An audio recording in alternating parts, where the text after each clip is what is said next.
Du changement, de la rénovation, la transformation du quartier et une part d'inquiétude car mon bâtiment va être détruit. J'attends d'en savoir un peu plus concernant le relogement sur Bagneux.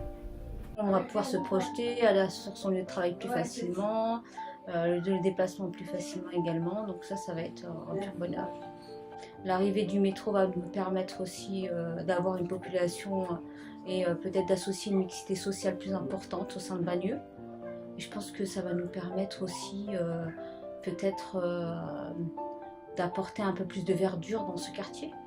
Les avantages du métro, ça facilite beaucoup nos transports, nos descentes à Paris, nos déplacements pour les travaux, si on veut se balader, partir aux travaux, à notre travail, d'accord.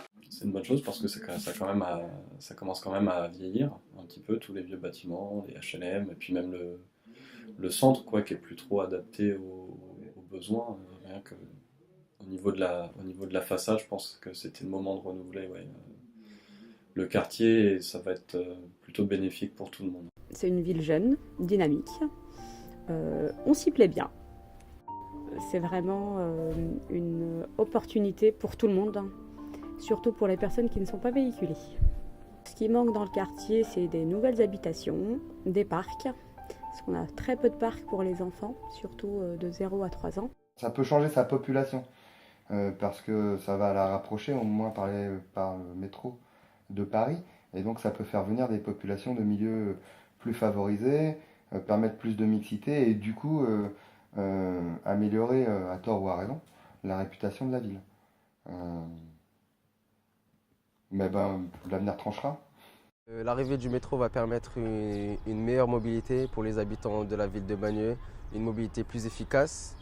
D'un point de vue économique, cela va être un plus pour la ville de Bagneux car en effet elle va être projetée dans un nouveau dynamisme et l'arrivée du métro ne peut être qu'un plus pour notre ville.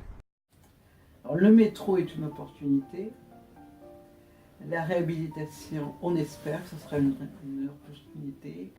Il y a forcément des choses qui sont très personnelles, mais qui en fin de compte peuvent bien améliorer sa façon de vivre. Et pour vivre ensemble, il faut que chacun se sente bien. En demandant peut-être aux habitants ce qui leur paraît le plus important dans la réhabilitation. Mais ceci dit, il faut aussi voir l'environnement extérieur. Je pense que les gens qui habitent des grands bâtiments comme ça ont besoin que les enfants aillent dehors. Et il faut leur aménager quelque chose. Il faut aménager pour que les gens puissent, lorsqu'il fait très chaud, puissent sortir, avoir des endroits pour leur famille. Il faut penser vraiment famille.